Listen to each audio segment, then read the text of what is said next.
So, two things. One, I'm actually going to be heading out relatively soonish for something special that I will post in the very early hours of tomorrow. So, stay tuned for that. It's going to be two other movie reviews, one of which will be very cool to talk about. But second, tomorrow also marks the end of an era because it is the last premium live event that will take place on Peacock.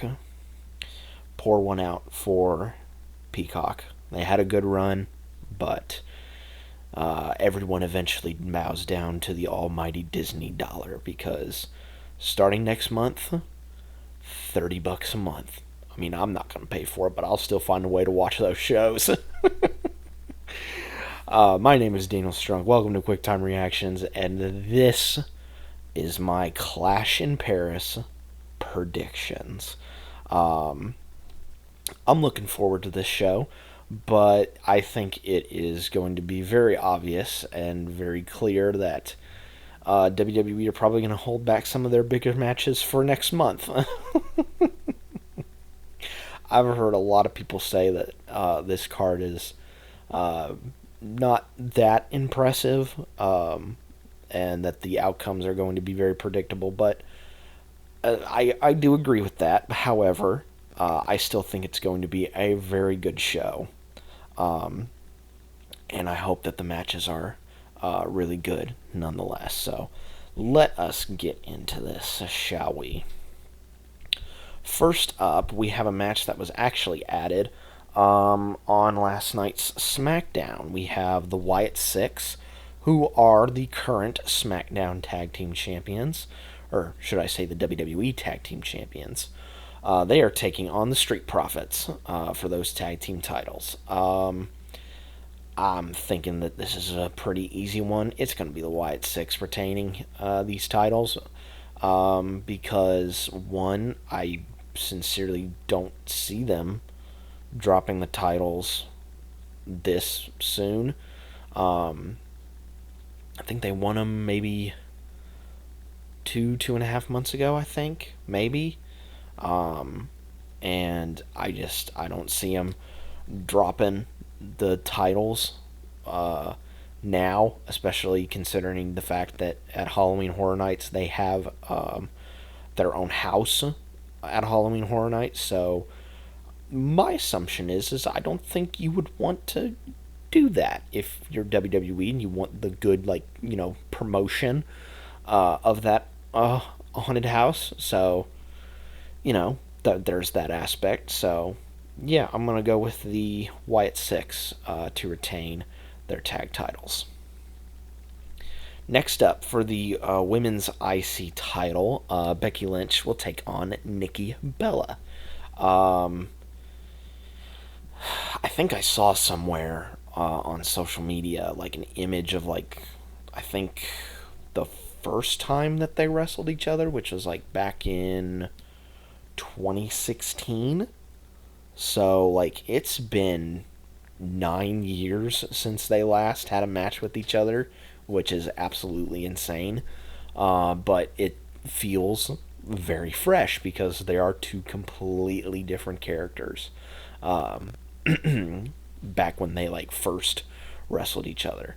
But this is another easy one. It's gonna be Becky retaining. I'd actually laugh if because word going around the whole deal with Becky talking about Ozzy Osbourne, the only good thing from Birmingham died a month ago. WWE wasn't happy about it. Kelly Osbourne wasn't happy about it. I'd laugh if they actually took the title off of Becky and put it on Nikkibella. I'd laugh if that happened, but I don't think that's going to happen. Becky will retain her women's IC title. On we go to the one match when talking with my mom about this card. This was the one match that I completely forgot. Just shows how much of a feud has impacted me and I keep up with all the wrestling content through my YouTube channels that I follow. But it's a good old-fashioned Donnybrook match. We have Sheamus and Rusev squaring off. This is going to be just hardcore fun. If it's like, the past Donnybrook matches, it should be really good. All sorts of barrels and stuff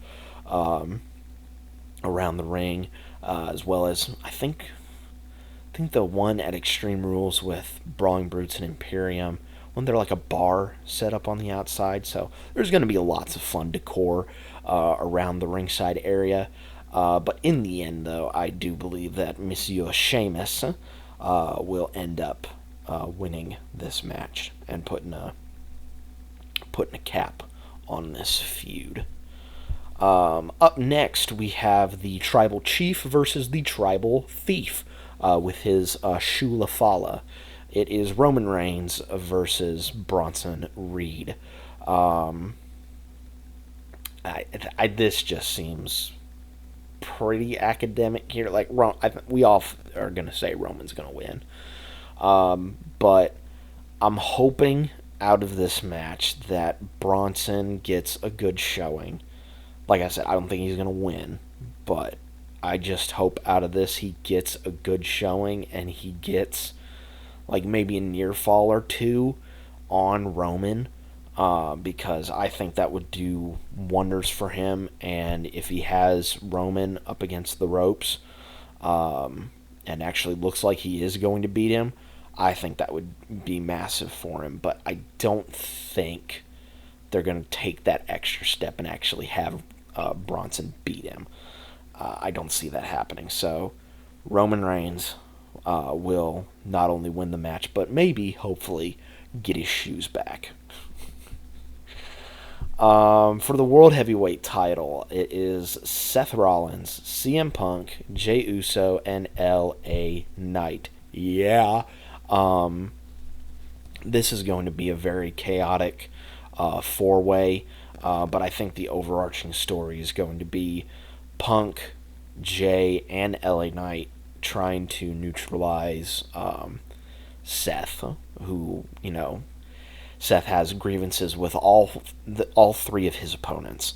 So that, I think, is going to be the big overarching story. But, of course, the alliance is going to fall apart, and it's going to become every man for himself. But I do believe, in the end, though, Seth is going to retain his World Heavyweight Championship. Whether that be from help from Reed or Breaker, I don't necessarily know. I think Breaker will probably end up showing up. Reed, I'm less sure because, again, he has that match on the show. But I do believe that Seth is going to walk out still World Heavyweight Champion. Which then takes us to what is most likely going to be the main event. John Cena wrestling one last time for the good folks in Paris. He is taking on Logan Paul. I've seen so many people just be like, why is Cena wrestling Logan Paul on his farewell tour? Why are we wasting this as one of Cena's last opponents? And in my head, whenever Logan Paul started becoming more and more of a mainstay fixture on WWE programming, sure, he's I consider him part-time-ish, because he will show up, but he'll show up and be consistent, and be on programming for maybe a good couple months, but then he'll go away for a little bit, and then he'll come back and do a couple more months, and then he'll go away again. He's not like other part-timers where they're there for maybe the month leading into the show and then they're gone, or they'll come back and do a one-off match and then go away. But back to my point, when he became more and more of a regular fixture on programming, that was like one of the matches. And when Cena announced his retirement, it's like, that's one of the matches that I had in my head whenever Cena announced his retirement, because you have the squeaky clean persona, Mr. Hustle, Loyalty, and Respect, all that jazz, Mr. John Cena, going against the asshole jerk that everyone hates, Logan Paul. Like, even if we all still if this was like prime, like 2012, like 2010 to 2012, like, we hate Cena. If you put him up against, the Logan Paul of today, where, people just hate him and stuff, I think Cena would potentially get cheered. Even in those bad types of circumstances. Or like, people were booing Cena constantly. Cena would probably get cheered. I'm just saying. So I think this will be a really fun crowd match, because everyone's just going to cheer Cena. Everyone's going to boo Logan. Not to say that there's not going to be some really good wrestling spots in this, but this is probably going to be a crowd match. And to be honest, I'm okay with that. I am perfectly okay with that. Cena doesn't need to go out and put on like wrestling clinics every single night on his retirement tour. Sometimes you just need a good layup sometimes. But see, I've been coin flipping back and forth on who's going to win this, because it is Cena's retirement year, but also think of the amount of heat that Logan Paul could get if he beats Cena. Like, just imagine how pissed people would be if Logan beats Cena. Oh, that I almost want to say Logan Paul just off that reason, just so I can see what the internet's reaction is.